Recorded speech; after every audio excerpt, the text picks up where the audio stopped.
Pare, wag sa likod. Pare, Perch, wag sa likod.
Mga buntis mo. Buntis. Dalawa lang. Yes, yes. Dalawa lang. Participating with Solo Bongo. Sir na tayo. Ayan. Kunwari, buntis na rin. Okay? Solo Bongo.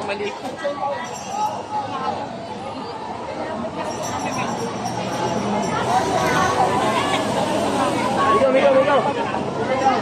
Alright, mga kababayan, huwag natin patagalin pa dahil Bongo!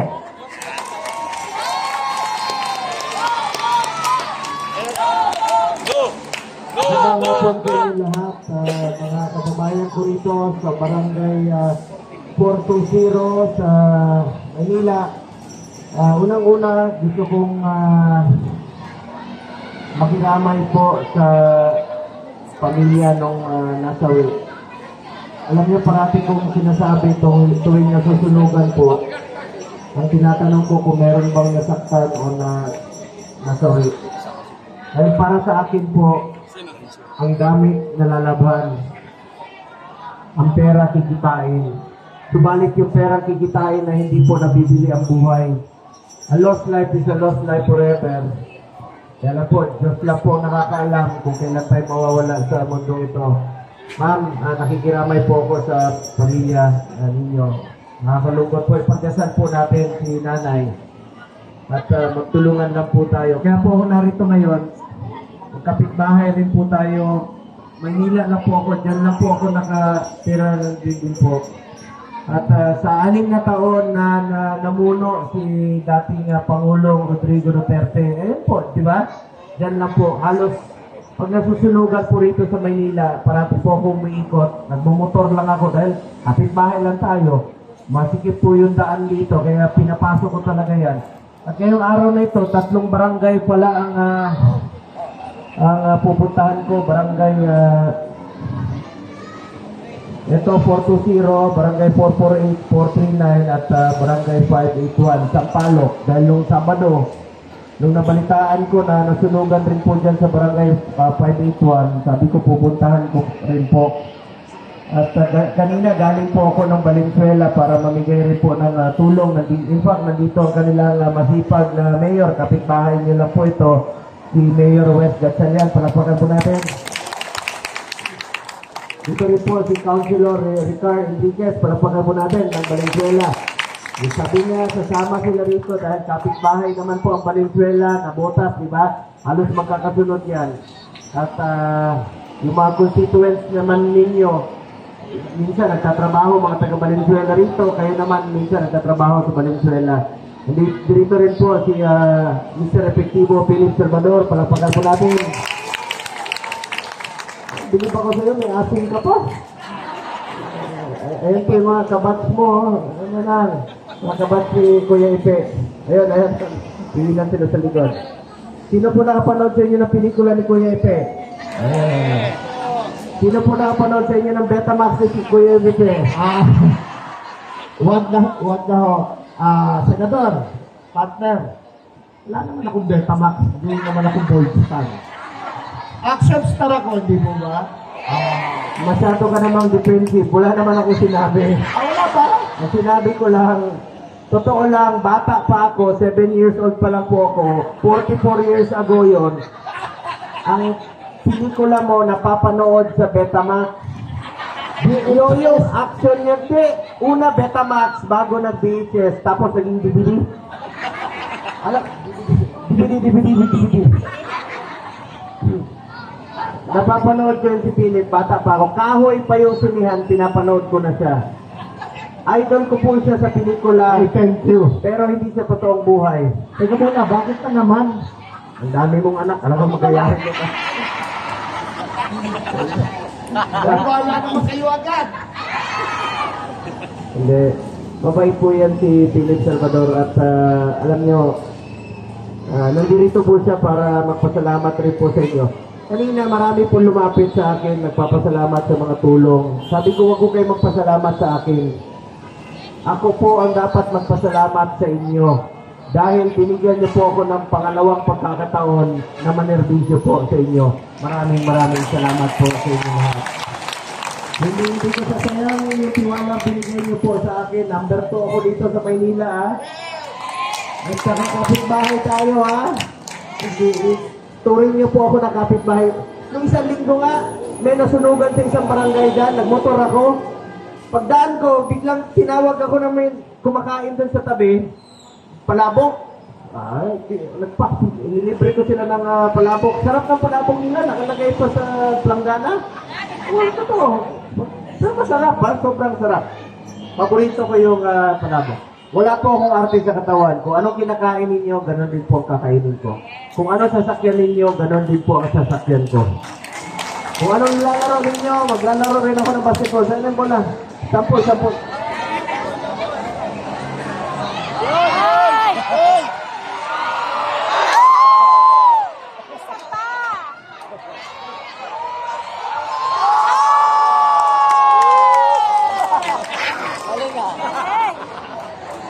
Kita nyo?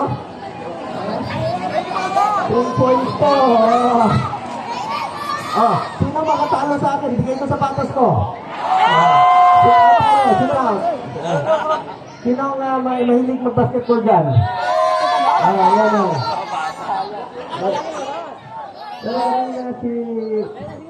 Si Apo nung nasunugan sa labas. Mamaya. At saka, sandali ha.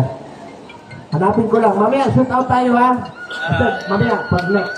Mga kababayan ko, meron lang po akong dalang konting tulong sa inyo ngayong araw na ito. Konti lang po to. Pambili nyo ng pagkain, grocery, itong mga container, magagamit nyo ito sa pag-igip ng tubig. Alam kong kailangan nyo po ito. Ayun. At saka, meron lang mga damit, mga bola. Huwag kayo magagawan sa bola. May dala po akong bola para sa inyo. Pero patawarin niyo po ako, yung ibang bolang dala ko, walang hangin. Okay lang? May vulcanizing ba kayo? Pero pag nagmamadali kayo, pwede niyong lapitan si Philip Salvador. Marami siyang hangin sa tiyan niya. Minsan tumutunog yung pantalon niya sa kotse kami. Pag nagreklamo ako, siya pa ang galit. Huwag ko raw amoy, nakikiamoy lang daw ako. Ngunit pinapatawad ko na siya dahil 71 anyos na po si Philip Salvador. Pero, may asim pa yan! Oy, bumabawi ka. Magkasama kami nung isang linggo doon sa Mindanao at sa Visayas. Pagsakay namin sa sasakyan, basang-basa yung damit. Mainit ang panahon. Pagsakay namin, naamoy ko. May asin pa siya. Oy! Ay nako, lapitan niyo ako, yakapin niyo ako. Tignan niyo kung may asin yung amoy na yan. Pero huwag kayo mag-alala. Binilihan ko na siya ng tawas. Hindi, pinapasaya lang namin kayo. Alam kong malungkot kayo ngayong araw na ito, di ba? Pero habang buhay tayo, huwag ko kayo mawala ng pag-asa, magtulungan tayo. Kaya po ako narito para makatulong sa inyo at makapag-iwan ng konting ngiti sa panahon ng inyong pagdadalamhati. Dahil mahal ko kayo rito sa Maynila. Sa totoo lamang po. Mahal na mahal ko kayo. Salamat sa inyong tiwala at hindi ko sasayangin yung tiwala. Gusto ko pasalamatan si Barangay Captain, ang ating masipag na Barangay Captain, Michael Regala. Palakpakan po natin. Si Kagawad Rodrigo Bernas Jr. Kagawad, asaan? Ayan, si Rodrigo. Kamag-anak ko, kasi Goren Rodrigo. Kagawad Lalaine Castelo, palakpakan natin. Kagawad Honestly Bautista. Kagawad Florida Ami. Kagawad Leo Austria. Saan si Kagawad Leo Austria? Parang coach ng San Miguel to ah. Ito ba yun? Hindi, diba? Ito pangalan eh. Kagawad Belvin Macanip. Kagawad Jose Policarpio. Secretary Rudilinda Domingo. Saan dito Secretary? Auntie. Kamag-anak ko rin kasi ang apelido niya Domingo. May Goren sa dulo. Treasurer Rinaldo de los Reyes, palakpakan natin. Andito rin po ang ating NHA, Architect Nathan Norada and Marie Dimag Malio. Alam niyo, nandito ang NHA para mag-validate rin po sila dahil may programang EHAP ang NHA na isinulong natin noon. Yung pagbibigay po ng housing materials kung sino po yung qualified. Palakpakan rin po natin ang ating NHA. Mga kababayan ko, bilang chairman ng Committee on Health, Sports and Youth sa Senado, gusto ko lang pong i-report sa inyo na I have authored 19 laws. I have principally sponsored 94 laws. At kasama na dito yung mga hospital bills, yung pagpapalagdagdag ng mga hospital beds. I have co-authored and co-sponsored 191 laws. At isa sa ating batas na isinusulong noon na batas na ngayon, ito pong Ligtas Pinoy Centers Act. Ito pong batas na ito, ang layunin po ng batas na ito, Republic Act 12076, ay maglalagay po ng mga evacuation center sa kada syudad at munisipyo. Dahil ang hirap po ng sitwasyon natin, di ba pag nasusunugan, nasa tent, pagkita mat naka-tent. Kawawa naman po mga kababayan natin, maaaring magkasakit. dapat po meron tayong maayos na evacuation center. Ako po ay nananawagan sa DPWH, batas na po ito, imbis na unahin nyo yung mga walang kwentang proyekto na hindi napapakinabangan ng mga kababayan natin, dapat po unahin itong mga evacuation center para sa mga kababayan natin na sunugan at nasalanta ng bagyo. Pangalawa po, nag-file po, batas na yung Ligtas Pinoy Centers Act. Ito naman pong nag-i-file ko, ito pong Department of Disaster Resilience. Ito pong Senate bill na aking sinusulong ay maglalagay po ng departamento na para sa mga biktima ng disaster. Halimbawa, bagyo, sunog, baha, putok ng bulkan, merong isang departamentong tututok sa inyo sa pangangailangan. Hindi yung pasa-pasa. Ngayon, antayin nyo, bukas, darating ang DSWD. Bukas na, sa susunod na araw, dapat may maayos na koordinasyon. Bago pa dumating yung bagyo o pagkasunog pa lang, andyan yung pagkain ng DSWD. Andyan yung DPWH, ayusin yung kalye. Yung putol na kuryente, andyan po yung Department of Energy. Ang Department of Disaster Resilience, yun po ang departamento, kung may sa batas, natututok sa mga nasunugan, nabahaan at nalindol para hindi kayo ipapasa-pasa sa iba't ibang opisina, nakatutok talaga para sa inyo. At patuloy ko po isusulong yung mga departamento makakatulong sa ating mga kababayan. Ngayon po, yung sabi ko kanina, may dala po akong konting tulong sa inyo. Importante, matawid muna natin itong nangyari sa inyo. At bukas po ang aking opisina para sa inyo. Bilang chairman ng Committee on Health, Sports and Youth. Sa health naman po, meron na tayong 167 na malasakit center, di ba? Dito sa Maynila, maraming malasakit center po. Lapitan nyo lang po ang malasakit center. Para po yan sa Pilipino. Karapatan nyo po yan, pera nyo po yan. Pangalawa po, Super Health Center. Yung panganganak, dental laboratory, x-ray, dyan na po gagawin. Pangatlo, Specialty Center, batas na po yan, yung Heart Center, Cancer Center. Sa loob ng 5 taon, maglalagay po ng mga Specialty Center. Chairman din po ako ng Committee on Sports. Ayaw ko pong masayang ang inumpisahan ni former President Duterte na labanan ang kriminalidad at ang illegal na droga. Get into sports, stay away from drugs to keep us healthy and fit. Mga kababayan ko, sports ito, Kapitan, kung may paliga ka rito, inter-basketball, inter-purok, tutulong po ako para ilayo natin ang mga kabataan sa illegal na droga. At gusto ko rin po batiin si Mayor Isko Moreno, Vice Mayor si Atienza. Magtulungan tayo para sa ating mga kababayan dito po sa lungsod ng Maynila po. Ngayon, konting tulong lang naman po itong akin. So, ulitin ko, bukas po ang aking opisina para sa inyo lahat at mahal na mahal po kayo rito sa Barangay 430. Tawagin nyo lang po akong Kuya Bongo kahit saan tayo magkita. Magkita tayo sa kanto dyan. Kalapitin nyo lang ako. Madali namang tandaan pangalan ko. Pumunta kayo sa kanto. Ang maalala nyo parate, ano ba yung, kita nyo yung traffic light? Ano yung green? Go! Pag gutom na kayo, bibili kayo ng manok. Chokes to? Anong pangalan ng dating Pangulo? Rodri? Anong paborito naming ulam? Mong? Anong tawag sa mahilig sa alak? Laseng? Hoy, huwag niyong ibili ng alak. Mamaya yung ipamimigay ko ha. Bili nyo ng pagkain ha. O meron pa ako isang tanong. Sa mga mahilig uminom ng alak, huwag kayo magmaneho pag nakainom. Delikado yan. Pag may nangyari sa inyo, kung maalala nyo pag kayo ay na... Oh, kita niya. Isa pa, anong paborito nating araw? Walang trabaho. Ling! Oh, sino Bisaya dito? Bisaya? Ay, sus Maria Sir. Ako, isang Bisaya na Batanggenyo. Oh, pero sino Ilonggo rito? Lente, parinti ko, ante. Ilonggo. Ante ko siya kasi ang tawag sa kanya, Ilonggo. Ang pangalan ko, Bongo. Kaya. At isang question pa. Anong paborito nating araw sa Bisaya? Duming? Anong paboritong hotel ni Philip Salvador? Kayo pang, Kapitan, ngayon ko lang nalaman, dito pala sa barangay mo, napakaraming marites. Palakpakan rin natin. Alam niyo si Philip Salvador, kahit tapos na eleksyon, kahit hindi siya pinalag, dahil sa pagmamahal niya sa inyo, ako po, nagpapasalamat rin po sa mahigit 10 milyong bumoto kay Pili Salvador. Maraming salamat po sa lahat. Po sa inyo lahat. Hindi tayo pinalad, pero yung puso nyo nasa akin din. Okay na ako doon.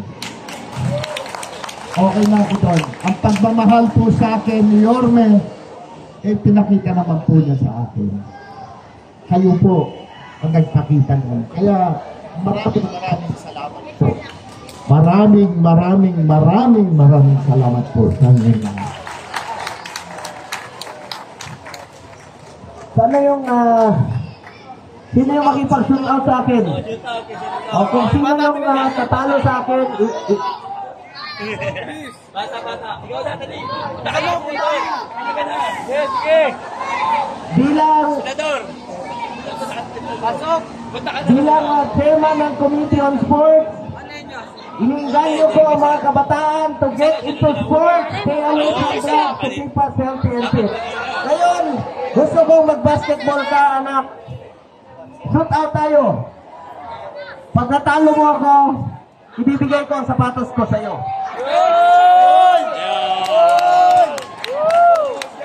Pag natalo ka, ibibigay mo sinelas mo sa akin. Pero pag natalo mo ako, bibigay ko sapatos ko, bibigyan pa kita ng pang-pedicure. At kanina, yung apo ng nasawi, no? Bibigyan ko rin ng sapatos. Sana yung anak mo kanina. Dito ka lang, anak, ha? Sandali. Sabay. At saka mamaya, yung mga hindi nanalo, lilibrehin ko ng ice drop. Ayun, o. Ayun, pakita mo yung ice drop ko. Nasusit ko yan. Ayan, tangkilikin natin ang sariling atin. Tulungan natin mga vendors, mga maliliit. Tulungan natin sila, naghahanap buhay ng marangal at maayos. Handa na pala si Ngayon, Kaya. umpisahan natin ang shoot out namin. Ano pangalan mo? Yan na. Makikita galing mo. Yan na. Kaya ka ba? Magwawagin! Ikaw naman, kapit ka nun. Kaya na.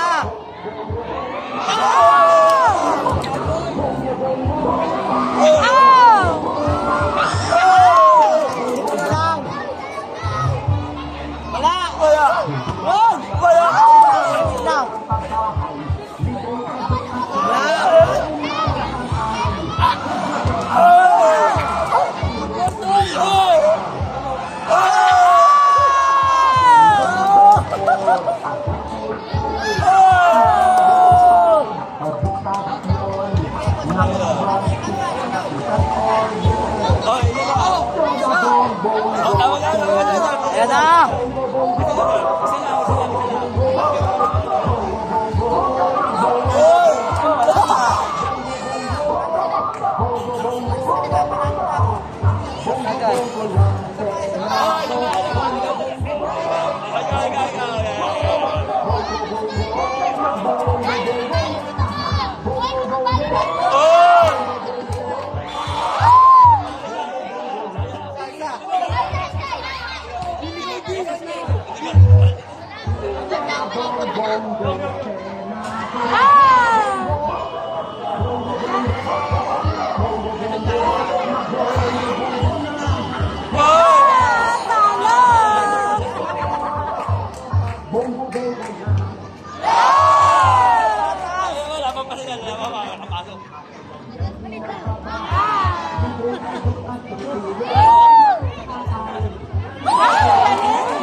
Sabi mo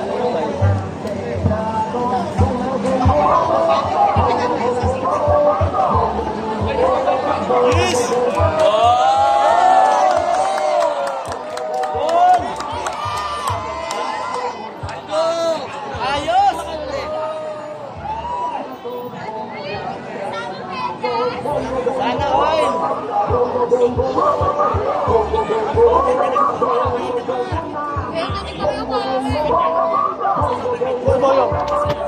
boyong.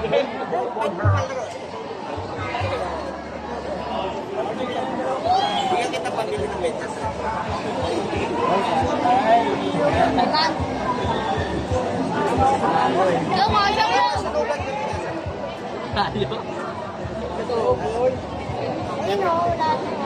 Chinelas na lang ako, bawi. Chinelas.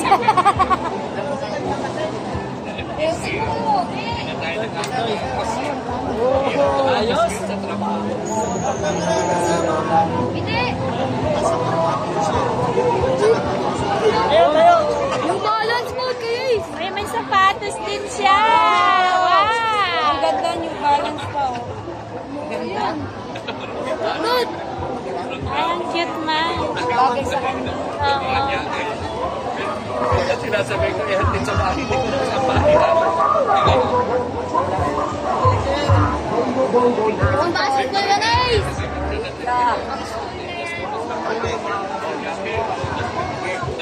Hinang wala rin sa medyas. Asunog, bigyan lang kita pag-ibig.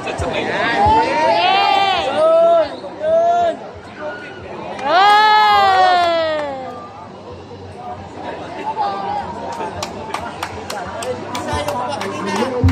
Kaway ka naman dyan doon. Hey! Swerte mo. Nasuot na yan. Ice cream daw. Wala yung ice cream daw. Ice cream. Gabi-gabi ice cream. Ay, swerte mo kuya. Woo! Daming ice cream. Ice cream! Ice cream! Ice cream! Punta tayo, masarap yung mundo.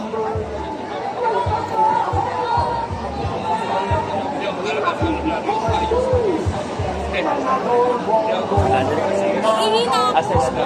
Pila na kayo, pila. Pila-pila na daw kayo. Oy, pila lang kayo. Anong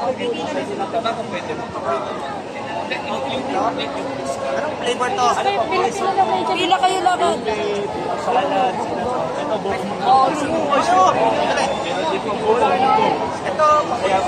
Ito ba tandaan na to? Monggo. Pero basta lahat na may gusto.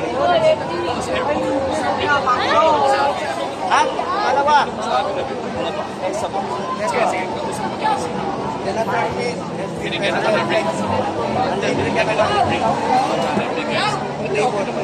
Yo, pila kayo laban. Nagsibigyan kayo laban.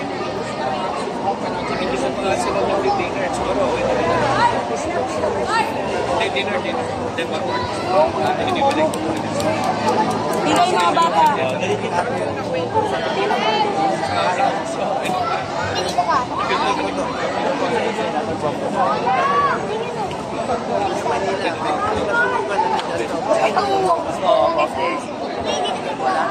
Pila mga bata na ka. Bibigyan kayo. Bilis. Pila mga bata. Naubo bukas yung ano mo.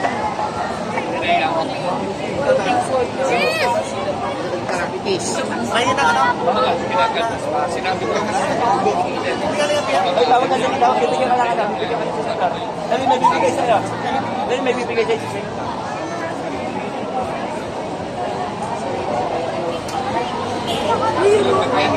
Ay, swerte ng bata. Cute. Bolo! Pila na mga bata. Lahat ng nalaro ko kanina, may bola kayo, ha? Oo, ayan, ayan. Gusto niyo ba? Ayan, dali mama.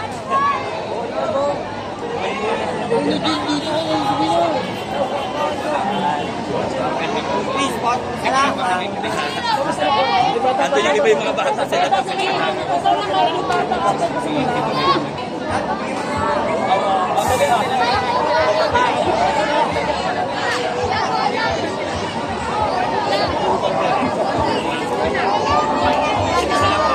Pwede po.